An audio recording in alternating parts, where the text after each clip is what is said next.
The Pittsburgh Steelers are back. Black and yellow will reign supreme again. This season should be a big step in the right direction, led by second-year quarterback Kenny Pickett and their always strong defensive unit. The AFC North is one of the best divisions in football, but it feels like it's anyone's to win this year. Except you, Browns fans. But before we discuss why this season could be special for the Steelers, can we acknowledge that they never really left? They haven't had a losing season since 2003, when George W. Bush was president, Tesla wasn't owned by Elon Musk, and 50 Cent was at the top of the Billboard charts. Mike Tomlin has literally never had a losing season as the head coach of Pittsburgh. To put that in perspective, the Chiefs had a losing record in 2012, the 49ers were 6-10 just 3 years ago, and the Patriots were below 500 just last season. The Steelers are in a league of their own when it comes to consistency. This is because they value defense, specifically rushing the passer and stopping the run. If you can apply pressure to the opposing team's quarterback and stop the run, then you're going to have a strong chance of winning every game you're in.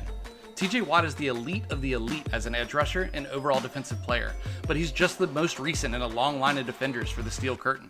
Just since Tomlin has been there, he's had guys like Troy Polamalu, James Harrison, Lamar Woodley, Cameron Hayward, and Mika Fitzpatrick. The other constant for this Steelers group is that they always have a high-level running back who is not only great going between the tackles, but is an excellent pass blocker and receiver out of the backfield. Starting with Willie Parker when Tomlin arrived and possibly only getting better as time went on. While Roethlisberger was playing, he had the likes of Rashard Mendenhall, Le'Veon Bell, D'Angelo Williams, and James Conner to give the ball to and let them go make a play. Now they have one of the most talented backs in the league in Najee Harris. He has similar traits to Le'Veon Bell with quick feet, soft hands, and powerful finishing. It's nearly a guarantee that they'll have a 1,000-yard rusher year in and year out, which helps the offense stay ahead of the chains and it helps the defense get some rest while the clock runs. Everything works seamlessly together for this organization. So let's take a quick look at last season so we can understand why they'll be taking such a big leap forward in 2023. Last year, the Steelers went a respectable 9-8, but this was after starting the year 2-6. Before their bye week, they were averaging an abysmal 15 points per game. Trubisky started the first 4 games, and then Pickett started the second 4 in that time span. Following the bye, the team was turned over to Pickett, although he missed a couple games due to injury, and they averaged 20.8 points per game. That's a significant jump for 2 halves of a season. They only missed the playoffs by half a game to the Miami Dolphins. Had they played the Dolphins in the second half of the year, there's a good chance they would have won, had a record of 10-7, then gone on to the playoffs where anything can happen, especially when you're the hottest team coming in. So, how does this team get even better this season?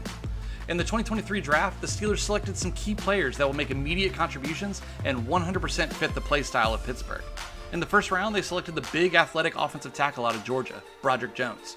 Jones has an insanely impressive athletic profile, running a 4.9 40 with a 30-inch vertical while standing at 6'5", 311 pounds. He was viewed as an overall top 3 tackle in the draft and is probably the best pass blocker of the bunch. This will keep Pickett's blindside protected for the next decade.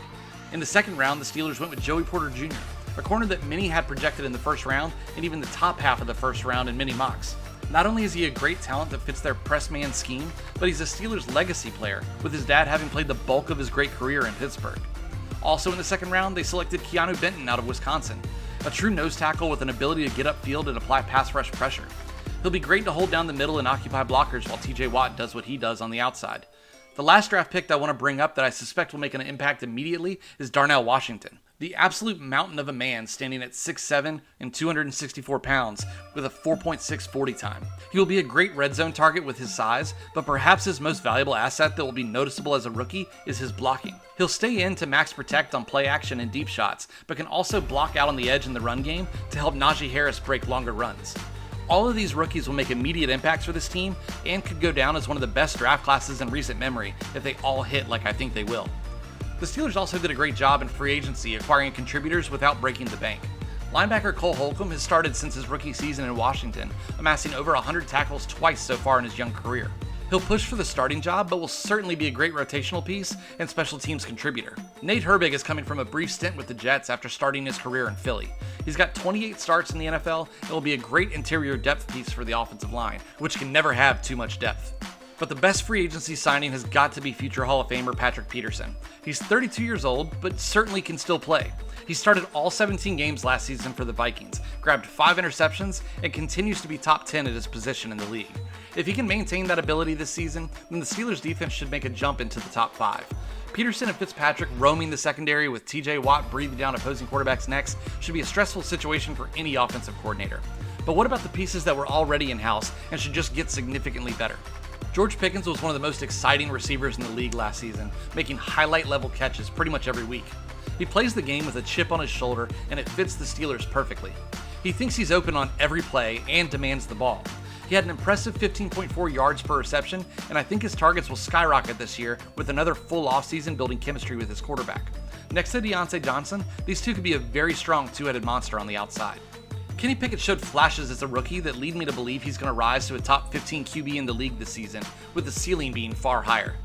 63% completion percentage and nearly 250 yards rushing with 3 touchdowns shows his potential. He'll have to limit his interceptions, although they weren't outlandish with just a 2.3% interception rate. The Steelers also rarely passed once they were in the red zone and relied on the run. They'll likely trust Pickett more this year. Pittsburgh passed the ball 33 times per game last season, which puts them slightly below average in the league, but if you compare that to years prior for this team, they had 39 per game in 2021, 42 in 2020, and 43 passing attempts per game in 2018.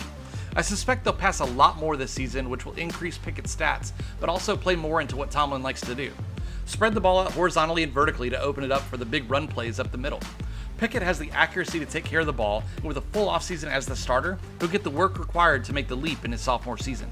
Look for the Steelers to win 10 or 11 games and compete with the Bengals and Ravens for the first place in the AFC North. It should be a fun year to be a Steeler fan.